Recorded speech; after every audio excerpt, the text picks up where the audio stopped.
ఈరోజు టీం ప్రశ్న అంటూ ఒక యూట్యూబ్ ఛానల్లో ఊరు పేరు లేని ఒక జోకర్ వాడి దగ్గరికి ఎవరో మాట్లాడిన వీడియోలు దాన్ని వీడియోల రూపంలో మిక్సింగ్ చేసి మా గౌరవ శ్రీ అనంతపురం ఎమ్మెల్యే దగ్గుబాటి ప్రసాద్ గారి మీద అవాకులు చవాకులు పేలుతూ అసత్య ప్రచారం చేయడం జరిగింది.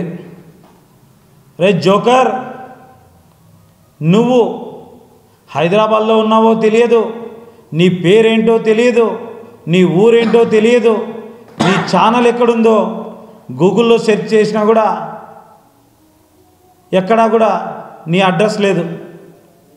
ఊరు పేరున్నోడు మాట్లాడితే అవి వాస్తవాలు అవుతాయి, కానీ నీలాంటి ఊరు పేరు లేనోడు మాట్లాడితే అవాస్తవాలే అవుతాయి. మాట్లాడే ముందు ఒక్కసారి మా ఎమ్మెల్యే గారి గురించి తెలుసుకుంటే, ఒక సాధారణ కుటుంబం, రైతు కుటుంబం నుంచి వచ్చి ఎంపీపీగా పోటీ చేసి తన శక్తి సామర్థ్యాలతో వ్యాపారాలు చేసుకొని ఈరోజు దాదాపుగా తెలంగాణ కానీ ఆంధ్రలో కానీ వ్యాపారవేత్తగా ఎదిగి తెలుగుదేశం పార్టీలో కార్యకర్తగా పనిచేసినందుకు గౌరవ శ్రీ నారా చంద్రబాబు నాయుడు గారు ఎమ్మెల్యేగా అవకాశం ఇస్తే ఈరోజు అనంతపురంలోని ప్రజలంతా ఎన్నుకోవడం జరిగింది. ఇవన్నీ తెలుసుకోకుండా ఎవరో ఊరు పేరు లేనోడు నేను మామని అని చెప్పి అవి రికార్డులు చేసి బయటికి వదిలితే ఆ బియ్యం వ్యాపారం చేసిన మహిళలు కూడా పట్టుబడి పోలీసు వారికి ఇవన్నీ వెనకలుండి కొందరు చేయిస్తున్నారని చెప్పి గత 6 నెలల కిందటే పోలీస్ స్టేషన్లో కంప్లైంట్ కూడా చేసి వారి మీద కేసులు కూడా పెట్టడం జరిగింది. ఈరోజు నువ్వు మళ్ళీ కొత్త బిచ్చగాడిలా మాట్లాడితే ప్రజలు నమ్ముతారనుకుంటున్నావా?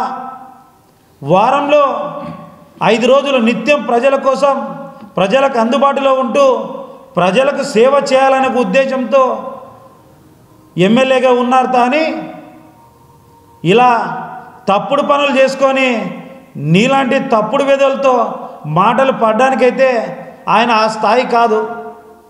ఇంకొకసారి నీకు ఈ ఆడియోలు ఇచ్చి వీడియోల రూపంలో నిన్ను నువ్వు జోకర్గా ఎడిట్ చేసుకొని ఇలాంటివి మాట్లాడితే నువ్వు హీరో అవుతాననుకుంటే అది నీ పొరపాటే.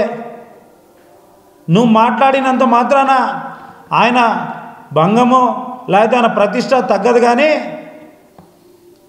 మీడియా అనేది ఒక వాల్యూ ఉంది. నువ్వు మీడియాలో ప్రచారం చేశావనో లేకపోతే మీడియా ఛానళ్ళు వచ్చాయనో ప్రజలు ఎవరు దాన్ని హర్షించరు.